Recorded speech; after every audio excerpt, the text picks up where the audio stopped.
we can be free. All the visions sad, all the visions sad, running through my head, running through my head, running through my head. All the visions sad, all the visions. Good evening, everyone. This is Absolute Zero Baconator, and welcome to another horror story reading.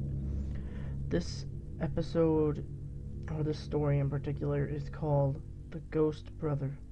Now, if you'd like to see more of these, hit the like button, subscribe if you're not. I love another soldier to the Armada, and comment what you'd like to see on the channel, because I make great content you guys would enjoy, and I enjoy creating for you, so.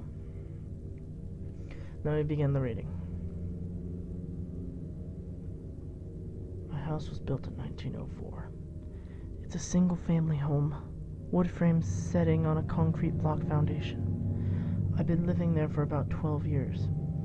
All the weird things that my siblings and me have seen or heard in this house, this one event is my favorite. This happened to my brother.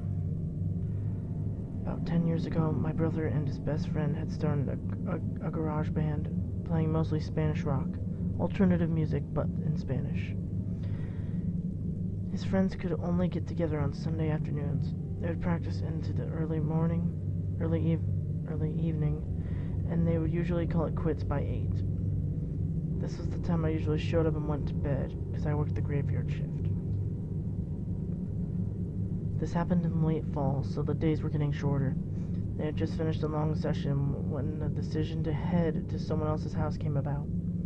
My brother handed his car keys to his buddy so they could load up the equipment.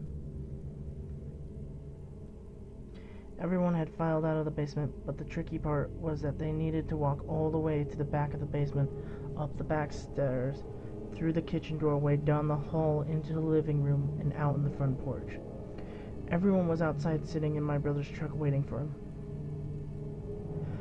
My brother was walking up the back stairs when he remembered that he had left his pancakes in a to-go container sitting in the speakers in the basement. He made the decision to go back. Now the basement is not clean, with full sight lines. There had been partitions made, and the boiler and main heating unit are right smack in the middle. So after my brother walks back, he is about to receive his food container, when out of the corner of his eye he sees it. It is a shadowy figure, right at his peripheral vision. This feeling of dread and uneasiness washed over my brother. We had been taught that if you're in the presence of a spirit or ghost and you feel a bad vibe, to say quick prayer or cuss at it.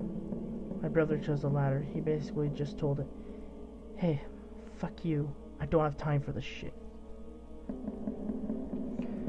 My brother started to walk to the back of the basement and briskly up the stairs, closing doors and turning off lights as he walked out.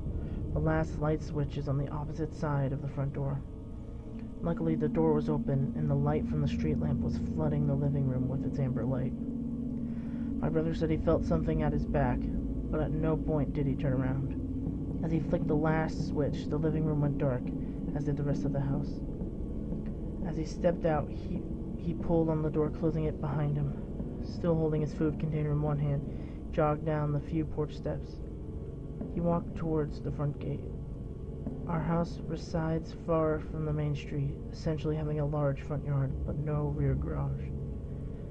As he closed the gap between himself and his friend Layden, he kind of smiled and thought things over in his head, mad at himself for spooking out when there was no reason. He climbed to the driver's side of the truck, pulling on his seatbelt and getting ready to pull out of the parking lot directly in front of the house, when one of his friends asked, "Hey, wait, what about your brother? Isn't he coming with us?" My brother answered, "What do you mean? He went to work early tonight. He's already gone. Do you see his car anywhere?" The next question they asked, "So then who was walking behind you when you were leaving the house?"